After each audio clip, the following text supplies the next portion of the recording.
Hi, and welcome to a special Tea Party edition of Ins Division. I'm Glenn Reynolds. Well, Professor Elizabeth Price Foley is the professor of law at Florida International University, and she's also the author of a new book from Cambridge University Press, The Tea Party, Three Principles. Welcome, Elizabeth. Thanks for joining us. It's great to be here, Glenn. Nice to see you again. Nice to see you again. So, a professor of constitutional law writes a generally favorable book about the Tea Party, and it's published by perhaps the world's leading academic press. So what's happened? Did the transporter beam get crossed up? Am I in some sort of bizarro bearded Spock parallel universe where up is down, left is right, forward is backward, and bearded Spock is right there, actually. How about that? Or at least I have sleeves on my outfit, so you got to give me that. What gives? Well, don't get too excited about it. I'm still clearly in the minority amongst constitutional law professors, and I think I just serendipitously got an editor of a major university press who was not necessarily left of center politically. So I think all the stars lined up. Well, that's news in itself. That almost is a bearded Spock moment, isn't it? But what are the three principles of the Tea Party movement?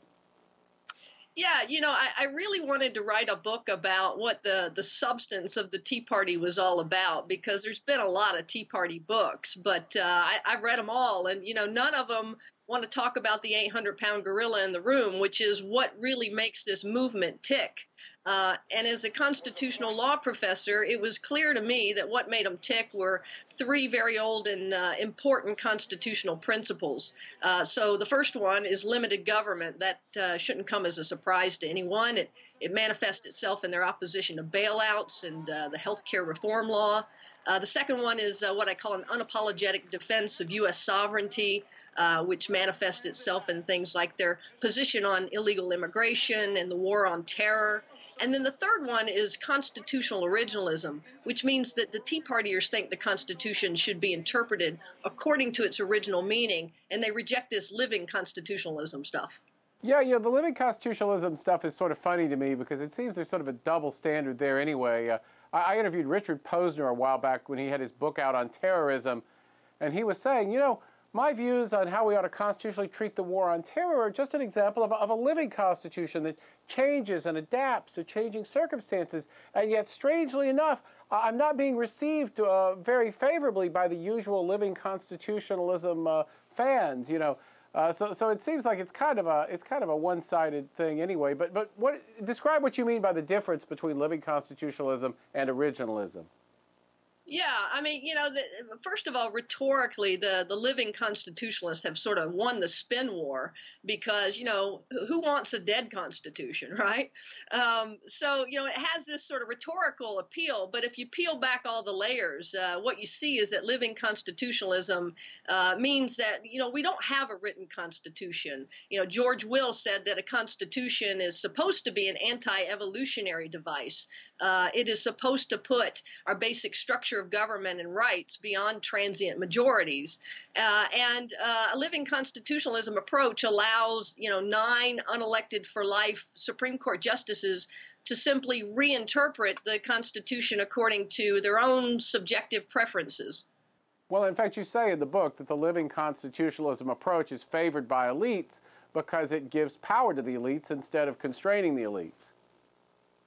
That's right. I mean, think about how disrespectful it is to we the people to allow these federal judges who have lifetime tenure and basically are relatively insulated politically, to give them all this power to change our Constitution without a formal amendment via Article 5 processes. The founders, Thomas Jefferson was probably the one founder who was the most ardent living constitutionalist of his generation. But his brand of living constitutionalism was completely different than today's progressive living constitutionalism, because his idea was, every 20 years or so, we the people should gather in a constitutional convention and rewrite the Constitution. And by allowing unelected judges to just reinterpret the Constitution, we the people kind of get cut out of the picture. Yeah, and it's actually interesting because you actually see sentiment along those lines from both the left and the right now. You know, I was at this conference at Harvard Law School back in the fall talking about constitutional conventions where you saw very similar arguments actually being made by people from opposite ends of the political spectrum. But speaking of that, you know, what would you see as the big difference between the Tea Party movement and something that seems to have inspired a lot more academic attention, which is the Occupy movement? Yeah, yeah. I mean, they're about as polar opposite as you can get. And you know, the Occupy Wall Street movement and the Tea Party movement are do both seem to be angry at the same things. I mean, they're angry at America going downhill. They're angry at the bailouts and the debt. But they come at it in such completely different ways. I mean, the Occupy Wall Street movement certainly couldn't be characterized as any sort of constitutional movement. In fact, the things that they espouse completely cut against the grain of our original understandings of the Constitution. Whereas the Tea Party movement really is sort of an old school constitutional movement, which is, I think, seeking to restore the original meaning of the Constitution. And from my perspective, that can't be a bad thing. I think that's actually very correct. Well, one thing you talk about in the book is sort of the Tea Party's character as a leaderless movement, which I guess is something it does share with the Occupy movement. I have heard some pundits say that the Tea Party movement has failed because it didn't produce its own presidential candidate to run. What's your take on that? Yeah, I think the people who make those comments just fundamentally misunderstand the Tea Party. As I say in the book, this is a movement. It's not a political party. So their whole task, I think, is to try to infiltrate the Republican Party, and I think they've done that pretty successfully. I really think the Tea Party is the new Republican base.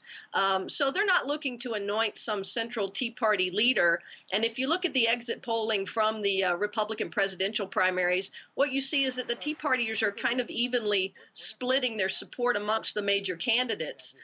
That's to be expected because all of these candidates have been moved in the Tea Party direction, all of them to a greater or lesser extent are espousing these three principles I identify in the book.